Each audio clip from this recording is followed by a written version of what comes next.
wildlife of Africa. Here in Zambia's Luanga Valley, visitors can see life in the wild just as it looked when the first white settlers arrived 100 years ago.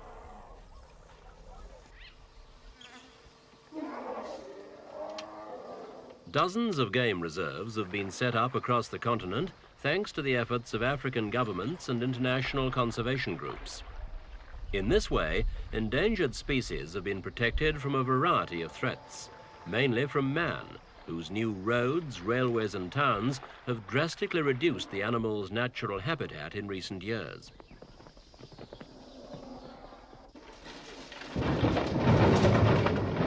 But a bigger threat comes from poaching. These rhinoceros horns have been ripped from dead or dying animals by modern-day poachers, armed not with nets and spears, but with automatic rifles and even rockets. An average rhino horn weighs around a kilo and can bring the poacher $40. But its final retail price in the Far East or Middle East is a staggering $24,000.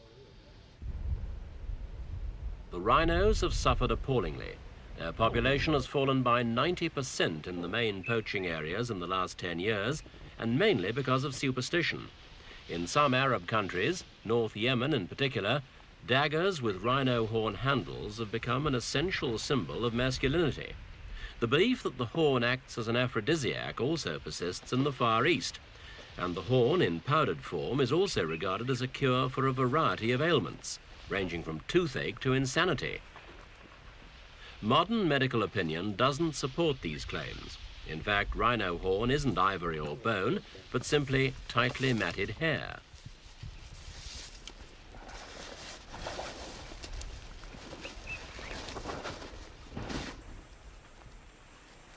The Zambian authorities are doing the best they can with their limited resources to prevent poaching in the Luanga National Park.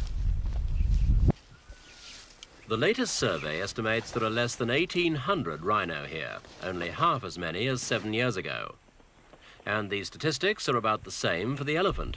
It's ironic that two of the world's most powerful animals, with hardly any natural enemies, have become the prime target for today's bounty hunters.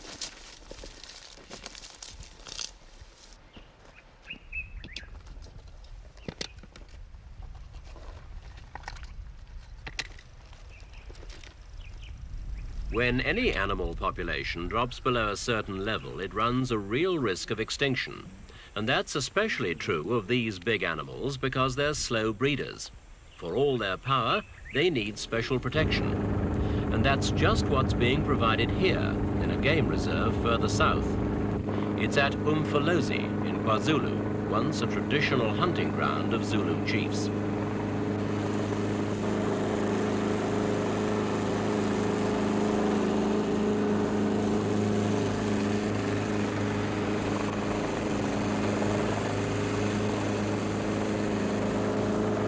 Here, the rhino are being chased, not by Zulu warriors, but by game wardens in helicopters.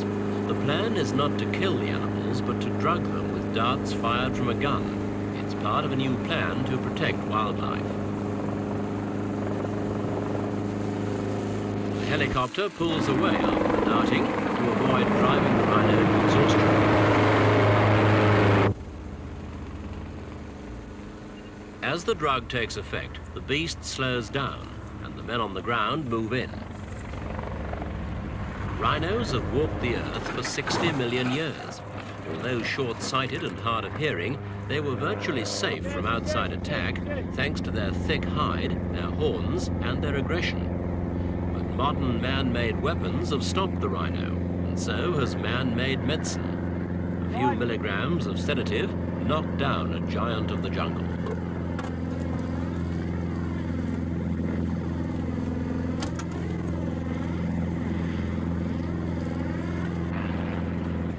First aid for the rhino. The dart wound is dressed and a penicillin shot guards against infection. There's a danger of dehydration while the animal is unconscious. The eyes stay open, so an ointment guards against damage.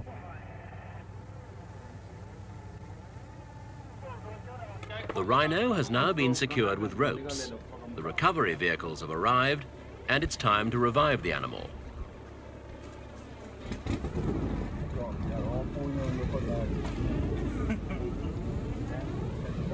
The game rangers decide to trim the horn. It's long and thin and could get broken off during transport.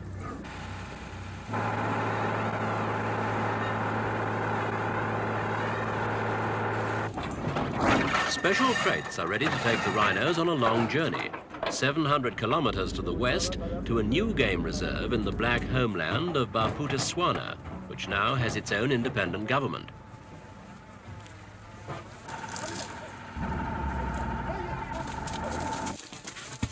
The project is called Operation Genesis. Drawing its inspiration from the story of Noah's Ark, it aims to transfer a range of wildlife, especially endangered species like the rhino, to a place of certain refuge.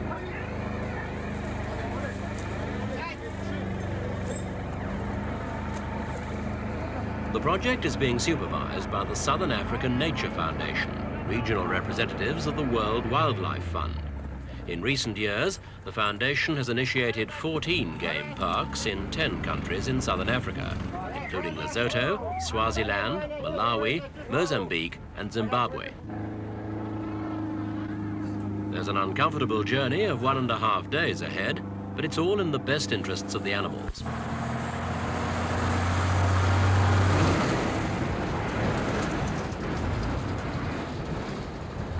The new home for the rhinos is a natural phenomenon, a huge crater from a long-extinct volcano. Already a sturdy fence running exactly 100 kilometers has been built to define the new Pilanesberg Game Reserve, and a wide band of stones and netting prevent smaller animals from burrowing in or out. The fence itself stands nearly 2.5 meters. It's made of old railway sleepers, wire mesh, steel cable, and barbed wire. An overhang makes sure that even the big cats cannot jump over.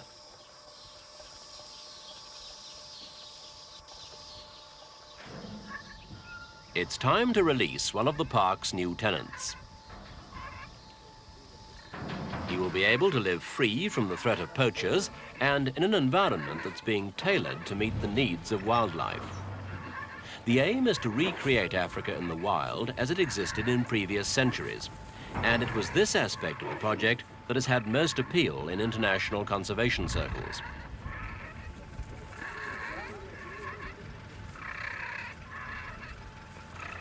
In fact, all man-made structures are being removed to make the animal's habitat as natural as possible. In many parts of Africa, the wildlife has had to make way for the advances of man. Here in the Pilanesberg Park, man is having to make way for the animals. The magistrates' offices, the police station, and the restaurant that used to serve a small community here are all being demolished.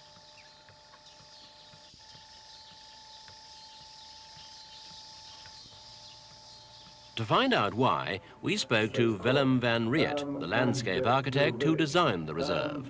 What is going to happen to that? Well, from my point of view, all of that should be removed. Because we are recreating a piece of wild Africa, all of the structures and facilities that were linked with the past has to be removed because we want to create a piece of wilderness. Now, this is obviously an idealist point of view, and at present we're having an enormous discussion whether one can actually destroy these facilities, which are worth about R500,000, and build new ones on the boundary. I think, however, in 20 years' time, we would be very sorry if we don't do that.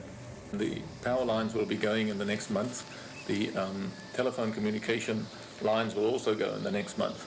This is also one of the reasons why you cannot keep development in the center, because they require these kind of services.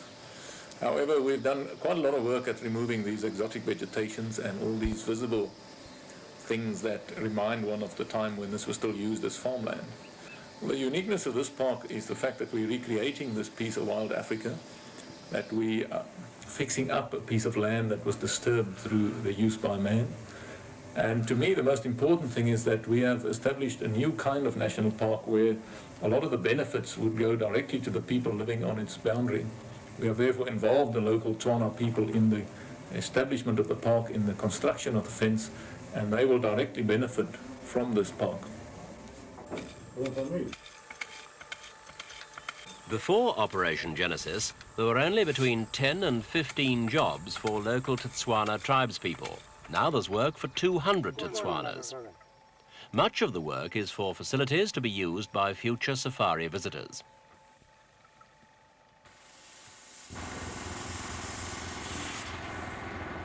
The old fences, which were aimed at enforcing old quarantine regulations, are now redundant. Wire baskets to be filled with stones are used to prevent erosion in the dongas, the local word for gullies.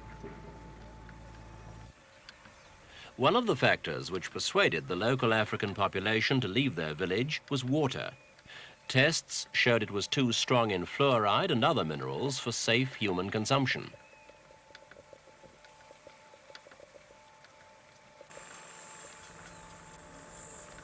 The 100 or so families of the Bophuthatswana tribe who were obliged to move out of the new game reserve area did so without strong objection. They were promised new homes just outside the game park and were compensated with cash for their forced removal. But there is a dissenting African viewpoint to the project.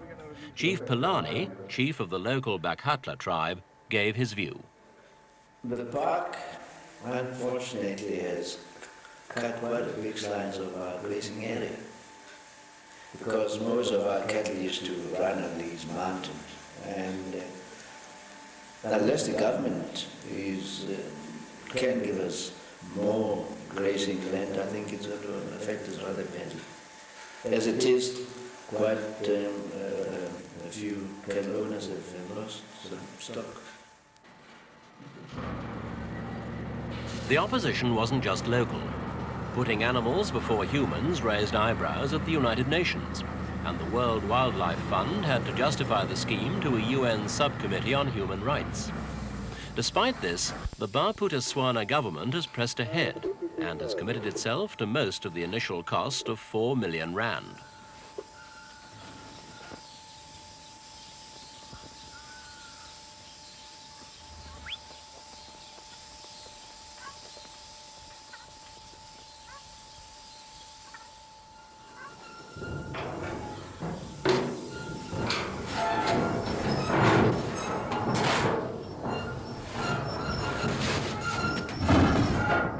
The rhino goes off to explore its new home.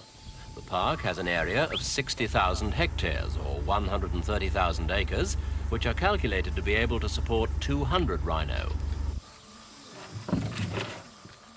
This day, some cheetah were released too. The aim is to build up a varied animal population, with more big cats like lion, leopard and lynx. There are also the less glamorous species, some of which will finish up as dinner for predators.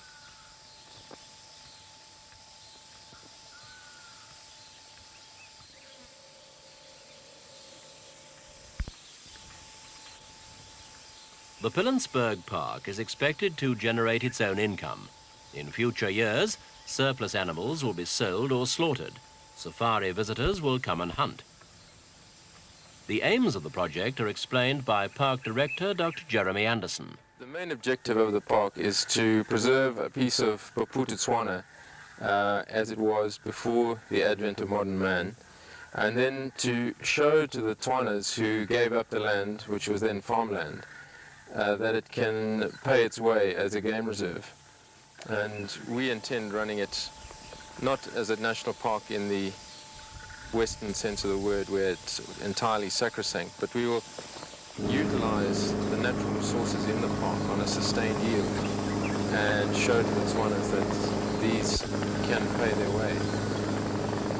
So Operation Genesis claims to have the interest of man and animals at heart, and of the land too, by preserving and recreating the wild beauty of Africa.